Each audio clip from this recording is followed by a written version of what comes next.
of this Tuesday 2:30 window for us, number 25 Oregon hosting number 12 Brigham Young.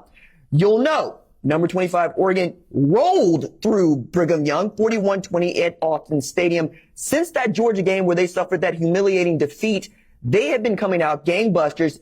And I thought it was a really fascinating game in that Oregon was doing to BYU what Georgia had done to Oregon. And for me, that means that Georgia is insanely terrifying. As a matter of fact, the joke I've been telling all day is that Georgia should occupy all 4 spots in every ranking that comes out on Sunday based on what Oregon was able to do to what I think is a really good Brigham Young team. You saw them take Baylor into double overtime in Provo. You also saw them pull out that win. Jaren Hall is an outstanding quarterback. It's rare that you could see a BYU quarterback throw for 300 plus yards, no interceptions, and still lose by 20 points to a team that, quite frankly, we didn't think was going to be any good. Bo Nix goes for 222 pass yards in this game. Marquise Irving goes for 97 rush yards of this game. And really, it's about Bo Nix not playing the SEC West, isn't it?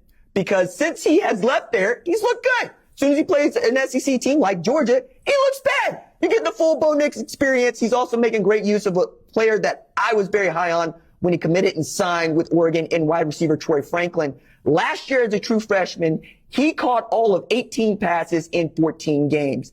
This year, through the first 10 quarters of the season, he has caught 13 passes and 2 TDs. Already as many TDs as he had all of last year. It's great to see how Dan Lanning and Kenny Dillingham, have made great use of him on the outside. Bo Nix able to take the top off the defense, making some outstanding throws. I got to see some great quarterback play in this game. I expect those two teams to give everybody they play a very hard time. And maybe we're going to be talking about Oregon playing in the Pac-12 championship. Maybe we're going to be talking about Utah. Maybe we're going to be talking about USC, but all of a sudden the Pac-12 seems a lot more frisky after what Oregon was able to do to BYU today. I also thought it was interesting that BYU's kicker has missed his last 3 field goals in the last 2 games, right? 2 that could have won BYU the game without going into overtime. And then this one where he missed a 38-yarder, which I thought could have put them ahead 10-7. Turns out Oregon is a much better team than we have given them credit for. They did all this without Justin Flo at linebacker, Noah Sewell, and he had been a really great tandem together. I would like to see Justin Flo able to get back into the flow of things, if you will. And they have a great game coming up against Washington State. I'm very excited about. Washington State is a team that I think is on the rise. You saw what they were able to do against a top 25 Wisconsin. What does this mean, though, for the college football playoff picture? It means for me that Oregon is still in it.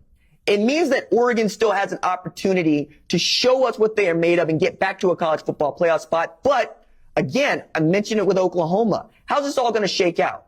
Because if you have, say, an Oregon that runs the table with 1 loss, wins the Pac-12 championship, you have an undefeated Oklahoma that really hasn't beat a team that we respect. Maybe it's Texas, maybe it's Oklahoma State. And then you have the Big Ten where Ohio State is playing as we are talking right now against the Toledo team, but Michigan is also 3-0, and we're staring at what I think could be the first in college football history. Since the Big Ten has gone to divisions, we're talking about perhaps having 5 teams, even 6 teams, even 7 teams that could be undefeated going into Big Ten conference play. A little bit more about that later on. Thank you for watching the #1 college football show. Please remember to subscribe to the channel and like this video so that you don't miss any of the best college football coverage in America.